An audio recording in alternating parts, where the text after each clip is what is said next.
Hey guys, it's Hardcore Casuals. It's Drew. And Will. Today we're going to be going over why you should play Child of Light. We have some things we want to talk about. So, what do you want to start off with? let's start out with the art, which is obvious because the art's simply beautiful. Is a good way to put it. The watercolor backgrounds and characters. Yeah. So. Yeah, it's definitely a design that what I always says contributes to a game is it makes it timeless. Where as opposed to realistic graphics, it'll be playable years from now without looking degraded. And it just looks beautiful. Like the only word really put is beautiful. So like really, it's a piece of art, like you said. And yeah, I wish they had more environments though. There's really only I felt two or three major environments. The forest that you start off in, kind of like a city area where you meet some new characters, and like the dark castle area. Well, they had the sea, like the underwater area. Oh yeah, in the crystal place. And they had like they used the flying technique that they had in it to use the when you're going in the air, with the planes of the windmill place. Right. Yeah, so that was really cool. But I felt like other than like the crystal water cave place, there wasn't that much variation. Nothing made me go, wow, this is really different from the last area. Mm-hmm. Okay, I get the crystal area. It was like those bright blues and greens, and I was like, wow, this is pretty. So like you say more of the same color panel used throughout? Yeah, same color panel. I agree with that. I agree with that. He used kind of like the similar color panel going in between different areas and different points. So it would have been nice to see some newer, fresher places. But hopefully we'll see that in Child of Light too, which I hope we get. That'd be cool. I don't know what they do it on. Like Lemuria gets attacked by... Or if it was like not even Aurora, the main character, if it was a different character, but in the same world.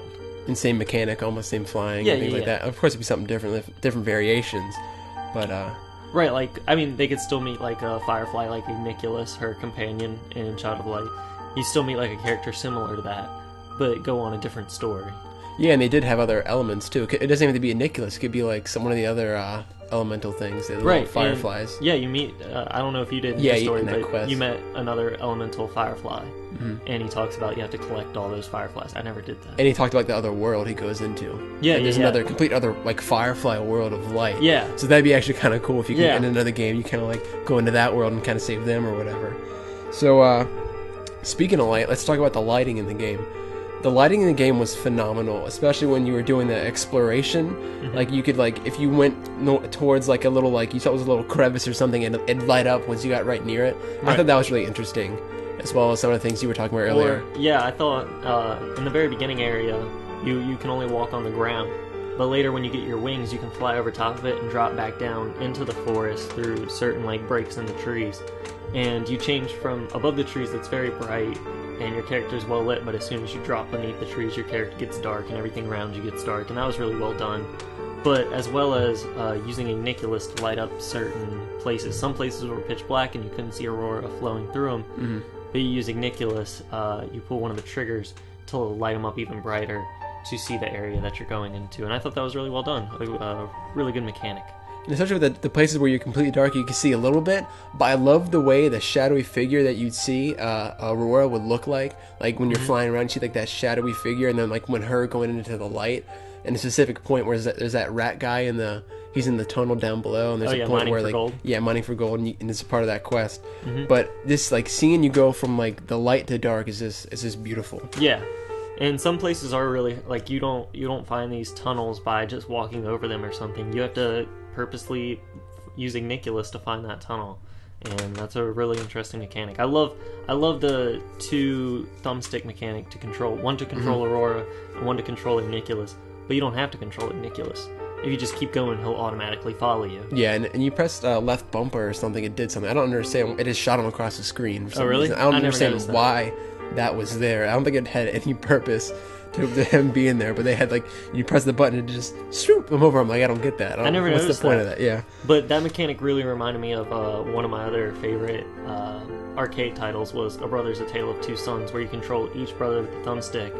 But that one was a little bit harder just because it was mandatory to control them both at the same time. And so that one was a little bit harder, but this one really made it easy to use. Yeah, simplified it down. It wasn't so confusing. Or mandatory. Yeah, exactly. So another big thing we're going to talk about is the combat system. Yes, this is the first time I had ever played that type of turn-based.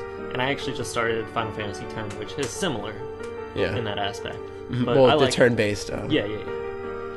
Yeah, the cast line or the timeline, I think that is what they refer to as in the game, I think it was brilliant. Yeah. Especially with the way that like you can increase your speed, and then you can actually see how fast your person's going compared to like your other party mate or a monster or something. Right, and you can use skills to boost your timeline speed, or use spells to advance your speed. Mm-hmm. Yeah, and also you can use the potions. They have the potions that like unstoppable means yeah? you can't get interrupted, which is another big thing, is being interrupted while you're casting. It would really piss me off, but that was really cool.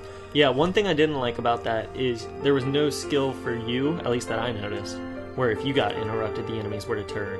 I mean, I know you could hit them. I think there was a skill that, what's the name? Either the Rubella or Tristis could learn. It's called Unstoppable. Okay. Which could like, I think it's what it means. I think it's Unstoppable is when you can't be like interrupted. And there's also a potion called Unstoppable. So okay. I mean, I know Aurora, she would have I forget what it was called, but if they hit you if they hit you and you got interrupted, she would do like a hit back. Counterattack. Yeah, the counter. Yeah, she counterattack, which is part of one of the skill trees, the bottom skill tree. I think both of us used that skill tree. Yeah, I did.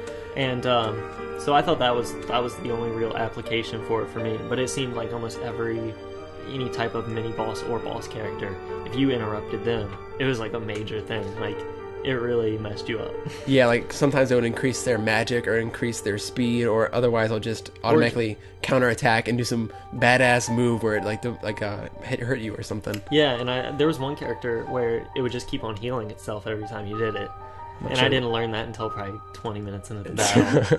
Yeah. It might have been one of the dragons. I think it was like the three-headed dragon. Yeah, one of them. That you fight one of the sisters or one of Umbra. I don't think it was Umbra. It was probably the little... No, I think it was the dragon where one's a fire. It's three-headed dragon and one's like fire, water, and electric. Oh yeah, I remember that one. Yeah, I don't think that was a mandatory boss fight, was it? I don't think it was. Yeah, I think it was kind of done that. They had a couple, and also the little mini bosses that like you could just randomly find. I know I found one of the we call them golems, the little rocks. The one that was on fire. There's one of those that you can find. I think near Magna. Okay. Right near Magna. Yeah, I think it was near Magna in the windmill area where. They only used it once or twice in the game, but you open up a chest and an enemy came out. I don't know if you ran into that. Yeah, they did it a couple. They had like there's that when you're cleaning out the basement, right? And you go in the basement, and then the Fire Reaper would come up, and you did the fight. Yeah, that was really weird that they only used that once or twice in the whole game. Well, I'm kind of happy because I think they got an ambush when they when they did it. Yeah, I really got ambushed after like the first hour of the game. Once I learned the mechanics, it took me a while to learn the timeline stuff and. Yeah, you don't get it right off the bat. You gotta like... You gotta learn it. And, like, the interrupts and stuff. I was like, what is happening? I cannot hit this guy. Yeah.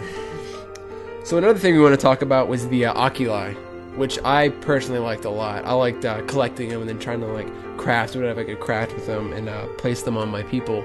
And they had different, like, special Oculi, like the Princess Stone and Aaron Stone. And I just really liked that addition to the game. Was the Aaron Stone just a DLC? I couldn't make it in the game, but I didn't really... try my hardest to make it, but I know I can make the princess. But the Aaron Son you can get for DLC is like $2. Yeah, $2 or $3. I didn't download any DLC, and I barely used the Oculi until the very end of the game. I just used them just to use them, but I really only used them to add elemental abilities to me. But it was an option that I was glad was there. Yeah. But it wasn't necessary. Yeah, I liked it, though. You definitely didn't need it to beat the game, for sure. No. But I also liked about it that it was fairly simple. It wasn't like some weird crafting where you'd have to like go search far and wide. No, it was really simple. Right. It's like, you got 3 of these, okay, this makes a bigger one. It's like, alright, it was pretty easy stuff. A little kid could do it, you know? Yeah. And that was one of the other items that you get a lot is like the potions and stuff. And... I didn't really use potions that much either. No, I was holding off until boss fights, and the only ones I really did use, I would use like a potent like health one just when I was down far enough, or an unstoppable elixir so I won't get interrupted for a boss fight. I think I only used maybe a revive twice, 100% magic point restore once, and then a potion probably a handful of times. I didn't use any of the other potions, and I had them stocked. They were like 20 apiece. Well, there's a good reason why. It's because they had the wish trees, or the wishes. They're called. I think they were called wishes. Yeah. And they have two, usually 2 or 3. In boss battles there was 3 sometimes, and then regular battles there was 2, which I love that. That was amazing. It can increase your igniculus and your health and your MP. Right. And after battles, you would just find them throughout the world. And that's where there's that cool mini game where when you hit a wish tree, about 5 or 6 dots come out. And the first one's orange, and if you hit the orange one, you get another orange one until the very end, and then you'll get HP and MP. But otherwise, you just get light for Nicholas. I don't know what that's called. His resource. Yeah, his resource form. But I thought that was a very cool mechanic, and very useful. And after a while in a boss battle, it would respawn again. Yeah. So that was useful. Also made it interesting too and not boring, because like, oh, here's a wish tree and I'm gonna give it to you. You actually had to work for something, right? And also they actually led you to clues sometimes if you would follow them, let them go. They'd teach you, like, yeah, they'd be like, oh, this one's kind of like, oh, it's going in that direction, and you go to the end and it's like, oh wait, this like area that's a little opened up, you know, if the light kind of goes up, and then you go. I remember in there. that once. That happened to me a couple times, not a lot, but it still gave you, it threw you a bone every once in a while. Another thing we wanted to talk about was the exploration that you'd get in the game. Right. It wasn't very linear, you know, like you'd think like, oh, you can only go one direction. It was cool because I found myself going in circles in little areas, little sections, because I wanted to make sure I didn't miss something that was up in the air at the top, or if I didn't go too low, I would miss one of the, like a hidden cove or something like that, you know, it was something like that. Right. I remember when you first get your wings and you're going over top of the forest, I would go just up and down in a little zigzag just so I wouldn't miss anything, and that just shows how much like I really enjoyed the game. Yeah. Yeah, the exploration was such a big part of it. I probably at least checked out every place twice, at least. At least, for sure. Especially if you're going to find some of the Stardust or the Confessions. Right. The Confessions, I didn't read any Confessions, did you? No, I didn't read. I think they were all in like some lyric or something. Okay, I didn't read any. I just collected them for the achievement. Yeah. But you got all the Stardust. I didn't. Most of all the Stardust. I almost got. I missed 3 in the sea area, and I really liked. I like searching for something. I like having a purpose for doing all my exploration, not just exploring it for no reason. You know. What did the Stardust do? They increase your magic. They increase your strength, your attack power, your dodge chance. They can increase all your stats basically, and you find them without the game. It was cool because if sometimes they have them like hidden in a wall that you couldn't actually walk to, but Igniculus could go and touch it. Right. Which was a cool aspect because he could also open up treasure chests. He could open up regular treasure chests and the blue chests. Yeah, the blue chests. He couldn't open the ones with the handle. Only Aurora could open up those. So yeah, Igniculus is a pretty useful side character. I'm glad there's finally like a companion character that's useful. Yeah, I can't think of any off the top of my head that are really useful that you can control both. Well, he reminded me a lot of like Navi from Legend of Zelda, which you didn't play, but I know what you're. Yeah, like Navi, the fairy. So he's a fairy, but of course he does a lot more than Navi does. Right. So Navi just chirps at you, telling you what to do. Yeah, she just hey. But like I'm glad. I don't think you played Resident Evil 4, and she's not really a companion because she doesn't do anything. We have the president's daughter, who is the most useless character until she gets a suit of armor. And she is just so useless. She just gets kidnapped all the time. Bane of my existence, useless side characters. We should also mention that we both played this on the Xbox One, because that's really the only next-gen console that we have. I mean, you have a Wii U. Yeah, but I didn't... Right, but we didn't want to play it on our 360s, because why? We have an Xbox One. Yeah, what's the point? But I did want to say that I think it'd be a really good game for a Wii U. I think it'd be perfect for Wii U. It's that like childish, whimsical game. Yeah. There's no real violence. It's just basic combat. You don't fight people, you fight characters. Even when you do have to fight a person, you fight a dragon. I won't spoil it, but yeah, you fight somebody that turns into a dragon. Yeah. So they don't make you fight a person; they make you fight a dragon. But all of her family does die eventually. Yeah. I guess it's no like if and or buts. Like they die. It's like and the dad dies. Yeah. She dies. Yep. So it's kind of the first thing that happens. Like so it has character a dark undertone, almost a slight dark undertone. Yeah. Other than that, it's a pretty chirpy game. I think I like it. Yeah. So I think that'd be great for Wii U, especially with Igniculus. You could probably just control him with the tablet. I think that'd be a really neat feature, especially now that the Wii tablet has. Does it have 2 thumbsticks or just one? 2 thumbsticks. 2 thumbsticks and has 2 triggers. Yep, 2 triggers. Does it have buttons on top? Yeah, I think there might be a bumper. Okay, it's been a while since I played it. Yeah, but at least I didn't use the buttons at all in Child of Light, so I don't think that'd even be that useful. Yeah, but it's available on PC, and then all 4 main consoles and the Wii U. Yep. So you can get it anywhere. There's no excuse for you not to. But yeah, I didn't think the DLC, as far as that goes, some of them add companions. You got the Golem character. Yeah, I got Golem. He was pretty cool for a little bit. I didn't really use him as much. I just kind of got him just to be like, oh, I have him now. Right. Yeah, he was pretty cool. But it's DLC that you definitely do not have to get. It's completely and optional. It's also cheap for what the DLC. I guess I don't know. It's only only the cheapest is 99 cents. The most expensive was $2.99. Yeah, $2.99. I think that was the one with Golem was $2.99. And I think there's some at 99 cents. Maybe $1.99. They have the Oculi packs that you can get the different Oculi. Right, but Should we go over some dislikes now? Yeah, well, I don't have too many, but Will here has I love the some. game. It's easily, so far, my game of the year. There hasn't been that much out. Yeah. Titanfall, Plants vs. Zombies, and... what else? Has there been much else? Not much else. I don't think so. These are probably our 3 main titles. Game, we got to think Elder Scrolls for consoles coming out. But we've played some Elder Scrolls. As far as, like, how much I enjoyed it per minute, you know? Oh, okay. I don't think Elder Scrolls can beat that, you know? Oh, we'll have to see. So yeah, we're going to talk about some dislikes that I think Will's going to take over for that one, because I don't have as many. They're minor dislikes. It's still a great game. Don't get me wrong. Everybody should go buy it and play it and enjoy it. But the world that you're in, Lemuria, I felt no connection to it. Yeah. You're just in it. At the end of the game, I was like, alright, we're leaving Lemuria. I don't care. I wouldn't care if we return back to that world. I still want another game in that like kind of universe. Mm-hmm. But I don't care if we go back to that world. It can be another fairy tale world. As well as like the poetry when talking. It Oh, kinda the got poetry. Yeah. That got annoying. the rhyming and Yeah. like it was cool, but It is. It's cool for like the first 10 minutes. What the characters do is, there's no voice acting, which is another complaint of mine. Every modern game should have voice acting at this point, especially one made by Ubisoft. Yeah. It's Ubisoft Montreal. Come on. And so no voice acting, and so it gives you boxes of text, and each character talks to each other in rhyme, and it's cool, but it definitely took away from like me paying attention to what they were saying. It was more like, are they still rhyming? I gotta check. So I didn't care what they were saying as much. Speaking of which, the characters in the story, I thought they were great characters, but I felt like some of the backstories were kind of weak. Yeah, they're lacking. Yeah, and do you have a list of characters?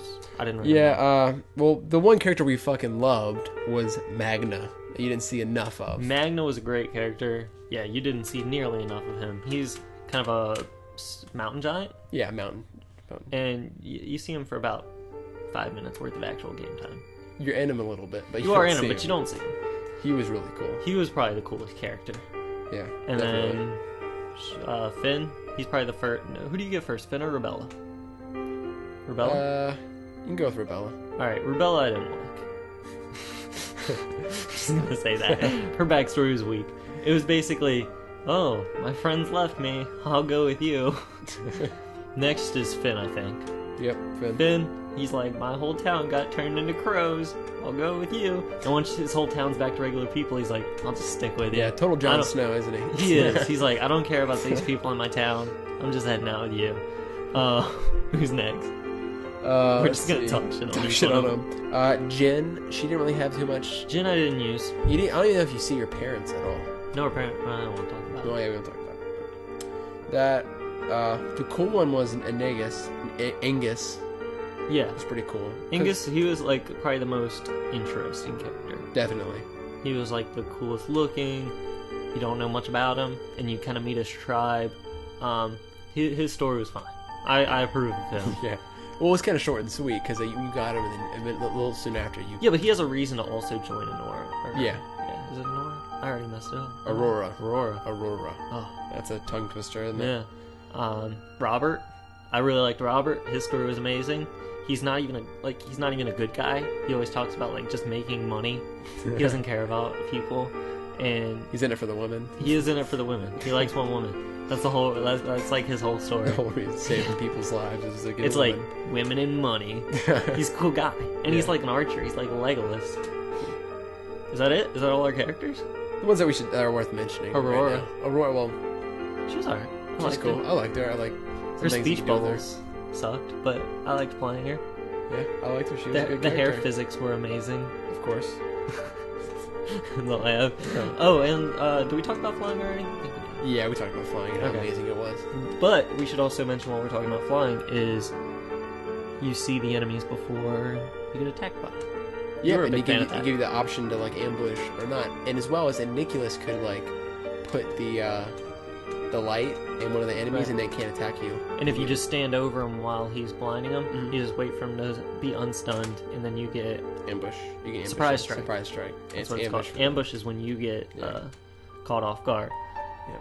But I love that feature. You said it's like a Ni no Kuni, which I have yet to play. Amazing and game. I'm playing through Final Fantasy X right now, and it's just random. the screen just shatters, and it's like, oh, I definitely don't like that about anything about JRPGs. They're random Yeah, running into enemies. you'd be able to see the enemy. Yeah, I like seeing them. Yeah. I like knowing where I'm going. Right. You know? And, Something. yeah, and it's good for grinding, I think. I never had to grind in this game. Everything was very well balanced. That's one of the things I loved about this game, is how well balanced it was. I never had to grind. As long as you fight every enemy that you come across, I feel like that's something you should do. You level it up pretty quick. Right, It's and consistent. the enemies were never unbelievably hard. The bosses were all doable. You died once, you said, I think. By environment. Because I'm too lazy. So you didn't even I didn't die in battle. I died by environment. I didn't die, but I had to flee from a boss battle just because I didn't heal all my characters before going into it using the wish trees. And everybody was at half health. I think Aurora was dead. And I went into a boss battle, and I was like, there's no way I'm winning this. And I tried, and I got to my I had her sister at the time, and she was my last character, and I was like, I'm not making it. Flee. And it let me flee. So that was pretty cool. And I think my last complaint was the animations. The animations outside, I like when you're just free roaming. They're great. I think they're great. But at the specifically one animation, when you're Aurora and you win a battle, she like raises her sword, and then because she's a child, she like drops it because it's too heavy, and it's the same animation at the end of every battle. Little pesky, isn't it? I feel like for the main character, it should have some variation at least. At least another one. At least one other. Right. So And it might have been, but I didn't notice it. I didn't notice another one. So that got really annoying. But I'm also not as petty as you are with this dumb animation thing. So You know. But yeah, I feel like it's an Ubisoft Montreal. They made all like Assassin's Creed 2 and on, Far Cry 2. I think they made Far Cry 3. I think they made Blood Dragon. Yeah. I think they made those two. It was written by the guy who wrote Assassin's Creed Brotherhood, which is the best Assassin's Creed, arguably. I never played any of them. You played really. 4. Well, I played 4 and then I played like 2 or something, but I never really legitimately put a lot of time into it. But he also wrote Far Cry 3. And those are two of the best Ubisoft games, I personally. So, to summarize everything, it is an amazing game. We recommend it to everybody who has a game console that's somewhat current. It's a good JRPG that's not Japanese. I mean, it isn't, but it's a JRPG. Yeah, JRPG. JRPG. Right? Yeah, it's a formula. A platforming. Yeah, that's how it is. Turn-based. Without the time commitment, you don't have to spend 50 to 100 hours. It's probably 12 hours. It's fairly cheap. You can probably rush through it in 10 if you take your time. 15. Fairly cheap, $10 or 15. Bucks, yeah. And then if you want DLC, you can. But it's not hard. It's challenging. It's definitely gonna be on my list for Game of the Year. All right, so that wraps it up. This is the Hardcore Casuals, and we'll be at you soon. See you later.